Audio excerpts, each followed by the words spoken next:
Bonjour à tous, donc aujourd'hui on va faire une petite unboxing en ce qui concerne le home cinéma. Ça fait longtemps que j'ai pas fait de vidéo, mais voilà, après je vous ai dit en fait que voilà, j'ai aucun partenariat avec par rapport au home cinéma avec d'autres constructeurs, donc c'est moi-même qui achète et moi-même qui fait des unboxings.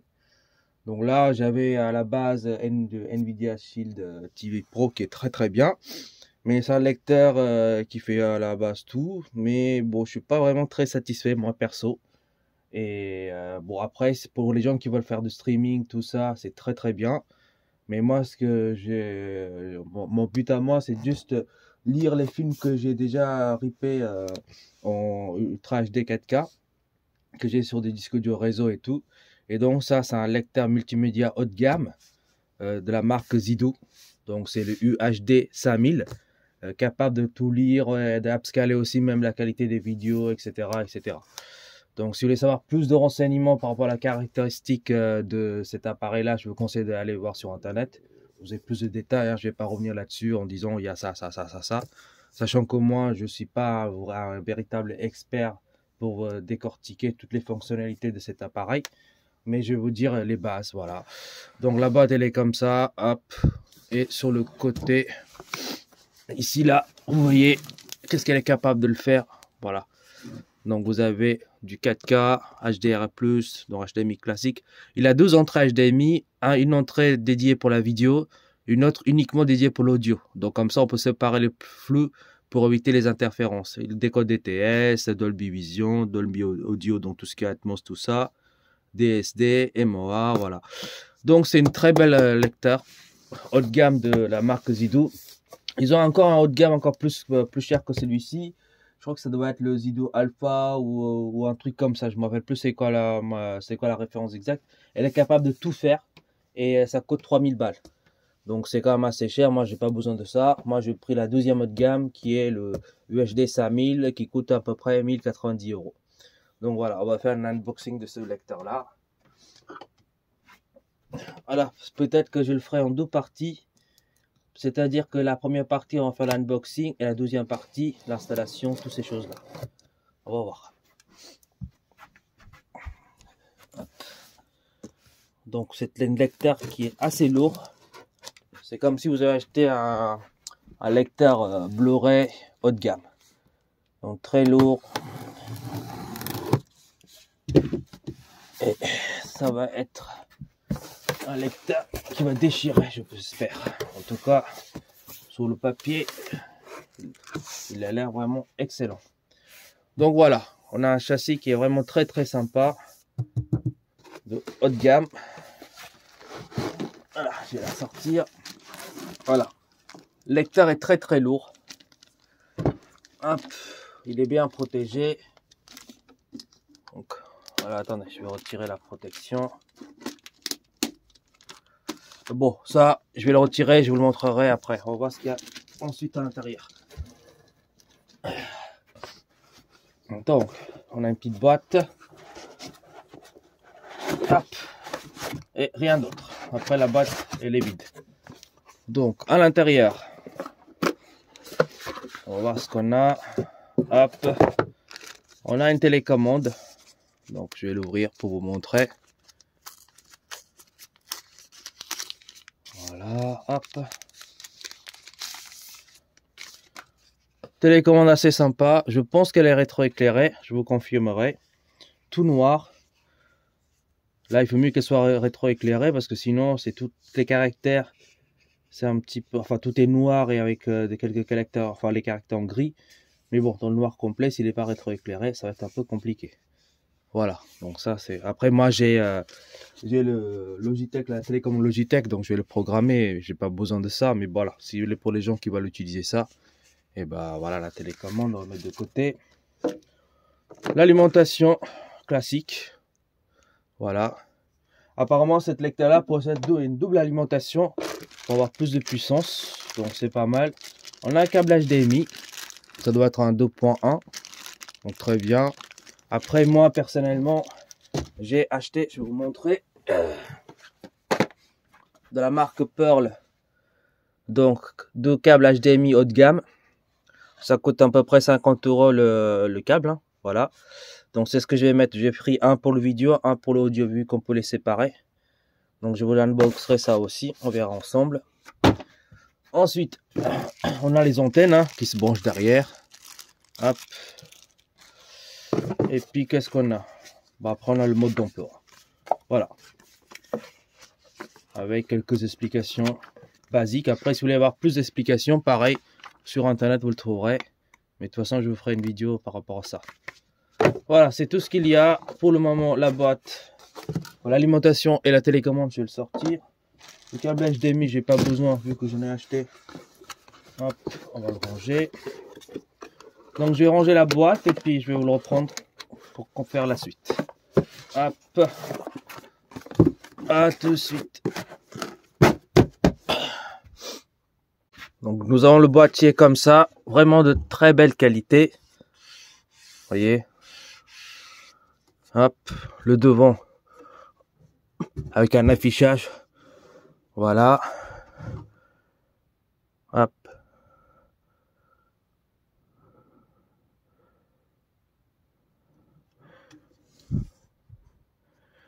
Donc le châssis est vraiment très belle, très solide, très lourd.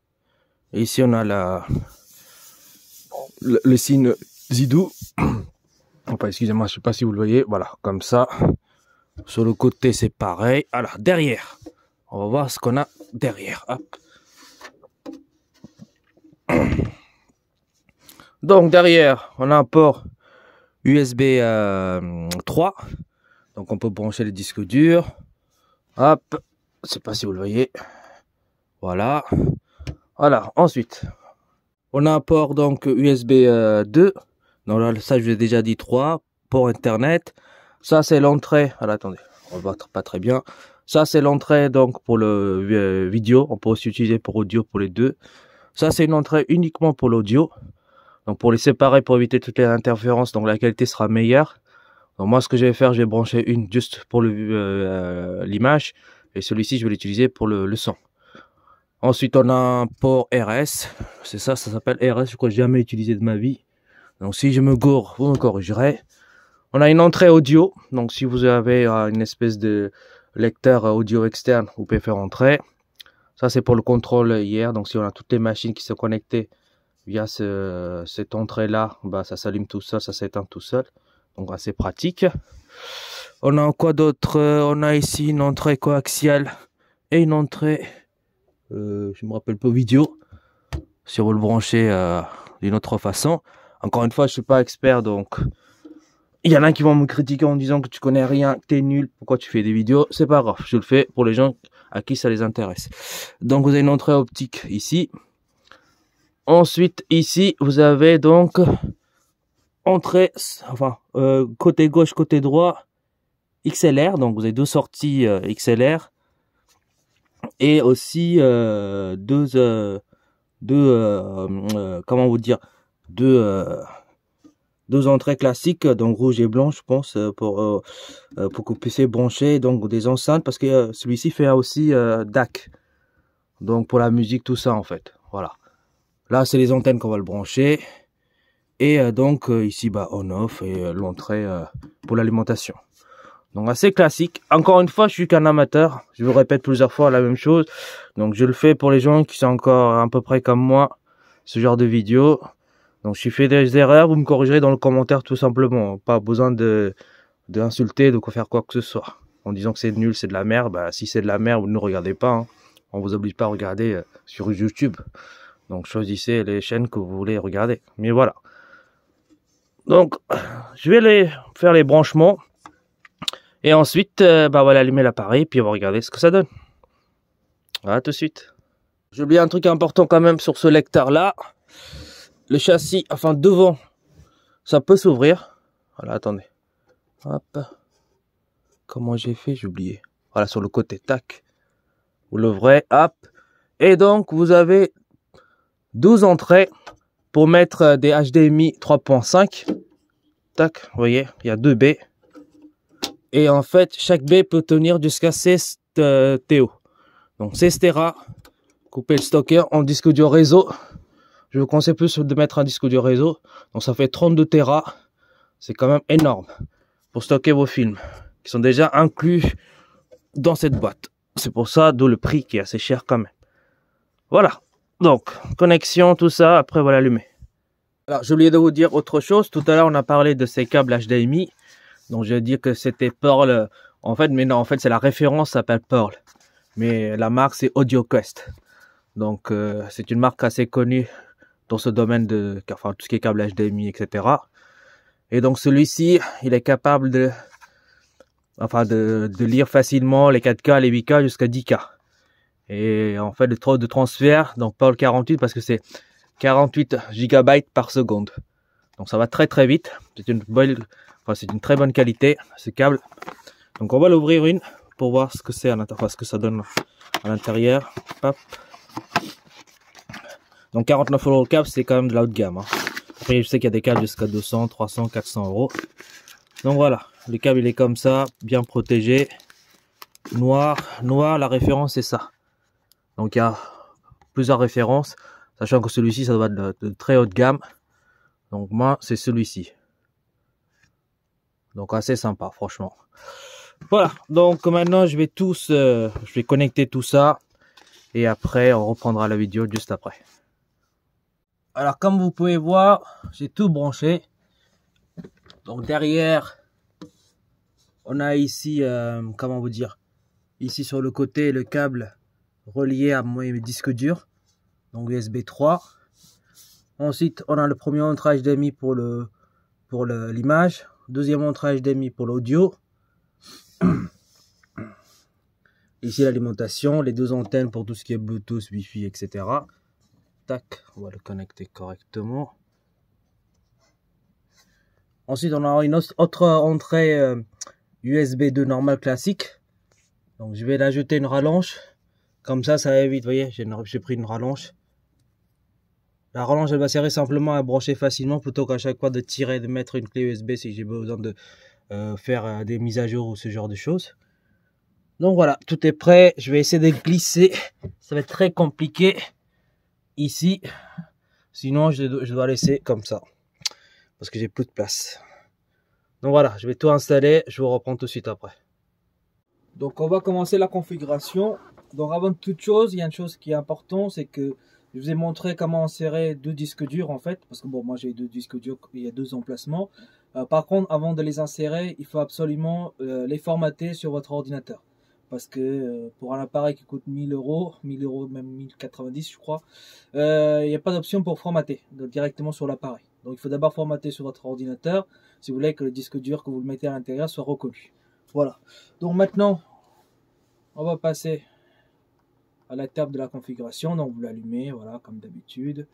Donc là, on va choisir français. Alors attendez, est-ce que français est déjà passé? Non. Donc on descend avec la télécommande toujours.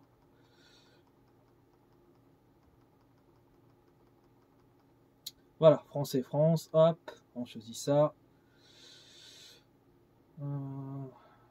Donc, ah oui, d'accord. Le pays, on a choisi tout début, j'ai pas bien fait attention. Maintenant, on va choisir la langue. Donc, français, bien évidemment, hop. Je crois que par défaut, il s'est mis en français, mais bon, je voulais être sûr. Donc, oui, par défaut, il s'est mis en français, donc c'est parfait. On fait next. Donc là, il faut zoomer la taille de votre écran. Le mien est déjà zoomé, donc j'ai pas besoin. Après, vous voyez, dans ce coin-là, c'est juste le rideau qui gêne, donc je vais un peu la pousser et je pense que ça ira. Je vais juste essayer de voir si ça entre bien dans le cadre et je vous le reprends tout de suite après. Voilà, vous voyez, ça entre bien dans le cadre. Je ne sais pas si vous arrivez à le voir. Attendez, je vais vous montrer. Hop, désolé. Voilà, vous voyez. Donc ça entre bien dans chaque coin. Hop. Voilà, c'est passé. Désolé, hein, je ne l'ai pas bien cadré, mais en même temps, c'est pas évident de filmer et de vous montrer. Donc si la vidéo n'est pas top, enfin au niveau du cadrage, je suis désolé. Alors, hop. Attendez, je prends la télécommande. Où est-ce que j'ai mis? Voilà. Attendez, j'ai perdu la télécommande, je vais le reprendre tout de suite après. Regardez la lumière, c'est mieux. Donc tout est ok pour vous, vous faites next. Donc là, il demande de choisir, bah moi je suis en France, voilà. Tac. Bon, ça c'est mon connexion Ethernet, on s'en fout. Donc là, il vous demande de connecter la télécommande via Bluetooth. Donc on va simplement suivre les consignes. Donc il vous demande d'appuyer simultanément sur le page down et le menu. Donc vous avez la télécommande ici. Ah, désolé, ça bouge. Donc il vous montre, je sais pas si on arrive à le zoomer, voir correctement. Bon, bref, c'est ici et là. Vous appuyez pendant quelques secondes. Tac. Donc j'appuie. Donc il dit que c'est failed. Donc quand c'est failed, il faut recommencer. On recommence. Ok, je viens de comprendre pourquoi ça n'a pas marché. Parce qu'il faut bien que les antennes soient bien accrochées. Derrière, c'est détaché. Donc je vais essayer de le remettre. Et on va réessayer. Normalement, ça devrait aller. On va recommencer.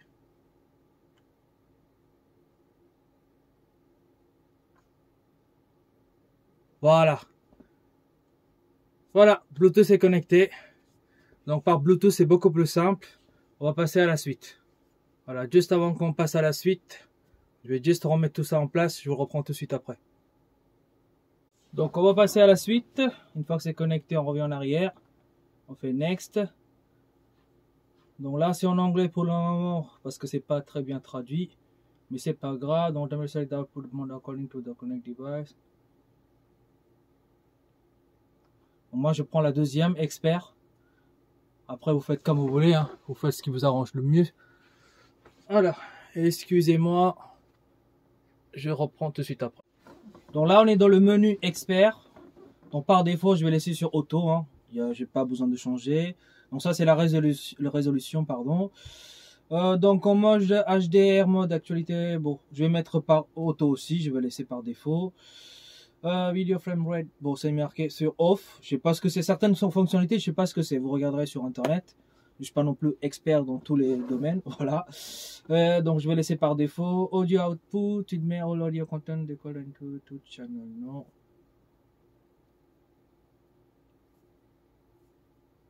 Je vais laisser sur auto aussi. Parce que audio, moi j'ai pas tout channel. Donc, moi je passe par le HDMI. Je vais laisser sur auto.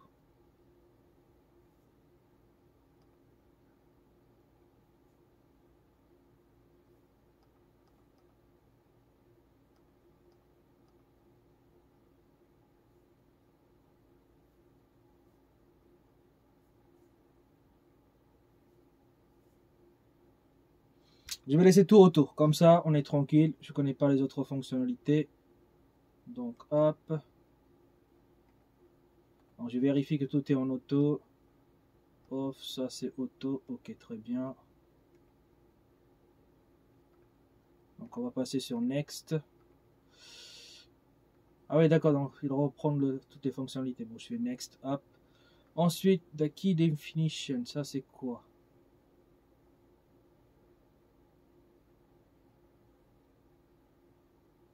Ça, je vais laisser tel quel, je vais rien modifier, hop. Et voilà, donc on arrive sur le Media Center, File Manager, hop, on clique dessus. Donc tous les disques durs vont être détectés ce côté-là. Donc j'ai déjà deux disques durs que je vous ai mis, hein, qui est le numéro 9 et le numéro 10. Tout ce qui est branché le détecte. Maintenant, je vais ajouter tout ce qui est serveur Samba et NFS. Donc Samba, normalement, j'ai le Lightbox, j'ai le Disk Station, j'ai le Shield. Moi, je vais prendre le Disk Station. Hop. Donc évidemment, il demande de taper le mot de passe.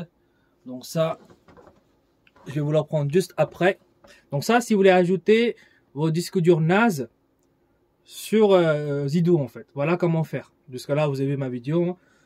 Hop, je vais mettre en pause pour taper mon mot de passe et ensuite on y va. Voilà, là, vous êtes dans mon réseau NAS. Donc ça, c'est tous mes disques durs. Et donc une fois que vous avez tapé votre mot de passe, vous tombez là-dedans, pardon. Donc si vous voulez ajouter donc un fichier, par exemple, je vais ajouter 3D Movies. Alors attendez, je vais essayer de revenir pour voir. Donc Poster Wall, c'est ça. C'est là que doivent apparaître les films. Alors, hop. Donc par défaut français, ok. Mot de passe, confirmer le mot de passe. j'ai pas besoin, on fait OK.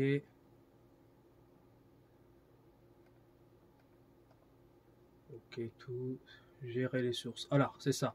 Donc, on vient gérer les sources. Donc, par défaut, j'ai le 9 et le 10. Donc là, on va ajouter une source.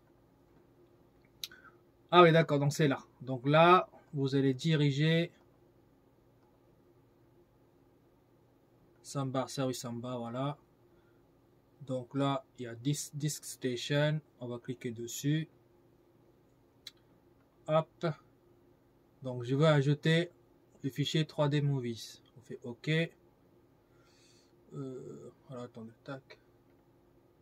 OK. Voilà. Donc on ajoute juste 3D Movies. Il demande de démarrer le scan. Je dis oui. Scan exécute en arrière-plan. D'accord. Voilà. Donc c'est en cours. Et on fait comme ça pour chaque disque dur. D'accord? Vous avez tout compris. Donc je vais attendre que ça finisse. J'ajouterai le reste plus tard. Donc là c'est scanné. Donc je rentre à l'intérieur. Donc normalement j'ai les images des films. Voilà, Piranha 3D. Donc ça c'est que des films en 3D. Le lecteur est capable de lire en 3D. Hein. Moi j'ai mes lunettes. Mon vidéoprojecteur est capable de le lire en 3D. Donc je reviens en arrière. Et donc si je veux voir tout, il suffit que je clique sur tout. Bon, pour l'instant j'ai que 6 films. Hein. Voilà. Et après, si jamais vous voulez modifier un affichage, etc., vous restez appuyé sur le film, par exemple. Donc là, je suis sur Aquaman. Donc vous pouvez changer l'image, identifier, ajouter collection. Vous pouvez ajouter, par exemple, si vous avez 2, 3 Aquaman 2, etc., vous pouvez le mettre. Catégorie. Ajouter catégorie. Donc on peut ajouter, on peut faire plein de choses avec. Donc ça, je vous laisse regarder d'autres vidéos. Hein, parce que moi, je veux faire le truc simple. Donc voilà comment on fait. Donc après vous avez des séries, hot, popcorn, vous pouvez ajouter en source si vous le souhaitez. Voilà, on fait ajouter. Ensuite il y a éditer, etc. etc. Donc ça, vous avez à peu près compris. Ensuite il fait le DAC, donc vous pouvez ajouter de la musique. Hein, vous créez un dossier musique via le réseau, etc. Vous ajoutez et ça devient votre DAC. Ok. Hop. Donc là, c'est tout ce qui est application que vous avez. Alors, vous avez la possibilité d'installer Play Store, si vous le souhaitez. Il faut installer, donc il faut aller sur Internet, télécharger sur le site de Zidoo, ou sur le site de revendeur. Il y a un fichier avec une mise à jour. Donc, on passe à une mise à jour avec Play Store. Mais c'est une version bêta, donc c'est pas sûr que c'est une version stable. Si vous voulez tenter, vous pouvez le tenter, mais avant de le tenter, regardez aussi si vous pouvez la possibilité de revenir en arrière. Donc ça, j'ai pas bien regardé, mais je pense qu'il y a une possibilité. Et l'avantage de faire Play Store, c'est que vous pouvez installer par exemple Kodi. Donc vous pouvez utiliser Kodi ou la version de Zidoo, au choix. Après, je ne vous garantis pas que le système soit stable ou pas, à tester. Donc voilà, ça c'est un exemple. Et puis dans les réglages, alors on va juste vérifier, tac.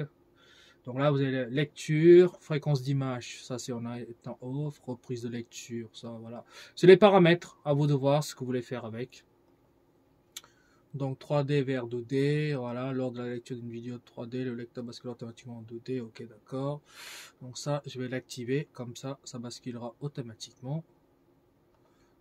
Ensuite, il y a quoi? Télécommande, bon ça on s'en fout, mode lecture.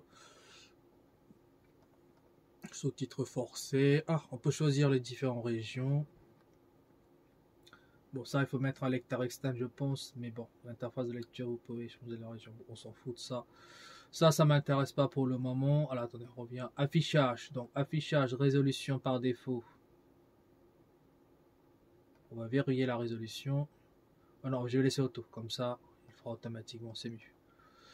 Donc, ça, c'est bon. Ensuite, alors, attendez, pardon. Tac, on revient en arrière. Paramètres couleur. Ça, je vais laisser par défaut. Je vais pas modifier. Hop. Donc actuellement, on est au 10 bits ITU 709. Bon, on va laisser par défaut. Format amélioré. Ouais, je mets format amélioré. Deep Color Off, ça c'est par défaut, c'est très bien. Ah là, HDR, SDR, c'est quoi ça? Hop, on regarde. Je vais laisser tout par défaut. Par contre, la couleur est vraiment magnifique, incroyable. on revient en arrière. HDR, je laisse par auto, hein. Je vais pas le changer. Mode priorité, d'accord, standard, app. Il y a pas mal de fonctionnalités, mais tout ça, je vous laisse faire vous-même les configurations. Moi, je vous ai fait les principaux, l'essentiel, on va dire. On peut changer le fond d'écran, ça c'est bien. On peut même importer notre propre fond d'écran. Ça c'est pas mal. Paramètres d'image, on s'en fout. Format d'image, on s'en fout. Audio, donc séparation. Voilà, qu'est-ce qu'ils disent?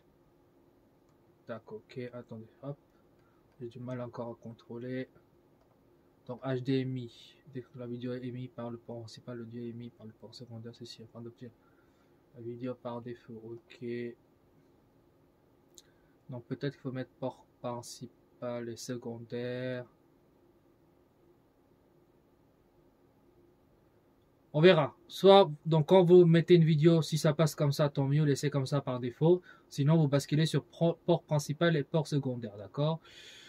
Ensuite, il y a quoi? Sortie HDMI auto. Voilà, je laisse par auto. Donc il le gère lui-même. Et si je fais sans traitement, ça veut dire quoi? Non, je vais laisser sur auto, on verra. Ok, par le moment, je sais pas. Tout ça, on laisse comme ça. Tout ça, on touche pas. Hop. Donc, DAC, vous pouvez utiliser un DAC, voilà.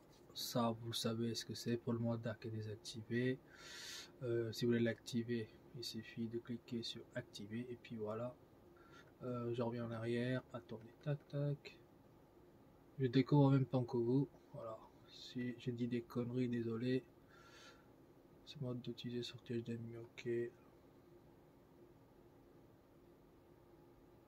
Ok, bon, tout ça, pour le moment, ça m'intéresse pas. Moi, c'est les films pour le moment que je vais gérer, donc je vais laisser ça. Si vous avez besoin de savoir d'autres vidéos par rapport à ce DAC, vous me poserez les questions dans les commentaires, hein. Réseau, bon, ça, je touche pas, ça reste par défaut. Moi, je suis par Internet, c'est ce qui est de mieux. Voilà, les services Samba, ça, bah, vous le verrez, hein. Alors, le service Samba, ça permet quoi? Il y a normalement dans le service Samba le nom, enfin s'il y a un mot de passe, tout ça. Et quand vous êtes sur ordinateur et que vous voulez transférer le fichier via l'ordinateur, bah, vous avez besoin de le nom, le mot de passe de votre serveur Samba pour se connecter. Donc ça, je ne vais pas vous le montrer, mais vous avez compris. Normalement, la plupart des gens savent comment faire. Donc je les laisse. Et puis les divers, veille disque dur, contrôle ventilateur, le truc habituel, quoi. Ce que je vais faire par contre, alimentation, démarche à la mise sous tension, veille à la mise sous tension. Ok. Voilà. Veille sur aucune opération pendant 1 heure. Pendant 30 minutes. Ouais, je vais mettre ça. Je vais mettre les disques durs en veille, hein, au cas où il y a un problème. C'est mieux. Au bout de 30 minutes, il va s'éteindre. Contrôle ventilateur, on va laisser sur auto. Ah non, l'écran, vous pouvez laisser tel quel ou l'éteindre pour éviter de... Parce que moi, j'ai un rideau devant, donc ça se voit pas. Mais pour les gens qui n'ont pas de rideau, s'ils veulent qu'il n'y a aucune lumière qui les gêne pendant qu'ils regardent un film, ils peuvent éteindre. Donc au choix. Hop. Après, on peut ajouter aussi un clavier d'après ce que j'ai vu. Hop. Par défaut Android, donc voilà. Donc voilà. En ce qui concerne donc ce lecteur haut de gamme, au niveau de la qualité, donc j'ai déjà, bien sûr, avant de vous faire cette vidéo là, j'ai déjà utilisé pour savoir la qualité, tout ça. Là, je vous ai juste recommencé pour que vous regardez un petit peu avec moi. Au niveau de la qualité vidéo, il n'y a rien à dire. C'est meilleur que si je compare par rapport à mon Nvidia Shield. Il est meilleur. Donc si vous voulez juste un lecteur haut de gamme pour regarder que des films, je vous le conseille vraiment ce lecteur là. Le J2 UHD 5000, il est vraiment excellent. Après le prix, bah, il faut mettre le prix, malheureusement ça coûte plus de 1000 €. À vous de voir. Par contre, si vous voulez streamer en plus, avoir plus de fonctionnalités, avoir un lecteur capable de faire presque tout, mais qui est une qualité comparée bien sûr à J2, un petit peu moins au niveau de la vidéo. Pour ma part, hein, c'est ce que moi j'ai constaté. Après, il y a d'autres gens qui vont dire qu'NVIDIA 6 est meilleur, etc. C'est chacun... Voilà, en même temps, vous voyez le prix quand même. C'est 250 € pour Nvidia et plus de 1000 € pour le J2 UHD 5000. Donc, à vous de voir.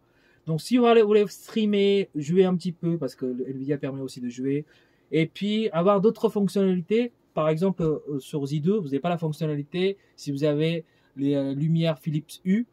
Donc via une source et ajouter, etc. sur j'ai du mal à parler moi sur Nvidia Shield. Donc pendant la lecture, vous pouvez mettre pause. Quand le film commence, vous pouvez l'éteindre. Vous pouvez tout synchroniser. Donc ça, c'est un des avantages que le Zido pour le moment ne permet pas. Donc vous ne pouvez pas synchroniser votre lecture avec les lumières. Parce que moi, toutes mes lumières sont presque... Enfin, les lumières principales, c'est Philips Hue. Donc ça, c'est le premier point. Ensuite, vous avez aussi, je sais pas, je vous ai déjà expliqué, une application qui s'appelle FrontView, qui marche avec Nvidia, donc Kodi. Hein. Surtout, voilà, important, Nvidia, bien sûr, l'application marche qu'avec Kodi, les lumières, tout ça. Donc si vous n'êtes pas là, bon, en même temps, pour regarder le film, c'est bien Kodi. Donc, grâce à Kodi, vous avez une application qui s'appelle FrontView. Donc moi, j'ai un écran où j'ai l'application qui joue, qui est installée dessus. Et donc, il se connecte via Wi-Fi. Et quand je lance un film, en fait, ça apparaît sur l'écran. C'est quoi le film, la durée, combien de temps il reste, comme dans un cinéma, quoi. Donc ça, c'est une fonctionnalité que Nvidia Shield le permet. Donc, toutes ces fonctionnalités fait que Nvidia Shield, au niveau de fonctionnalité, rapport qualité-prix, c'est mieux. Qualité-prix, bien sûr, hein, je parle du prix. Hein. Par contre, si vous voulez une qualité vraiment top, avec une fonctionnalité un peu différente du rangement des films, etc., moi je vous dis, Zido c'est meilleur. Après, faites votre propre choix. Voilà, j'espère que je vous ai dit à peu près tout. Après, si jamais vous avez besoin d'autres vidéos, bah, vous me direz dans les commentaires ce que vous voulez comme vidéo par rapport à Zido. Je vous ferai une vidéo où je vous expliquerai si j'ai trouvé la solution par rapport à vos problèmes. Voilà, sur ce, je vous laisse et puis je vous souhaite à tous une bonne journée. Allez, salut!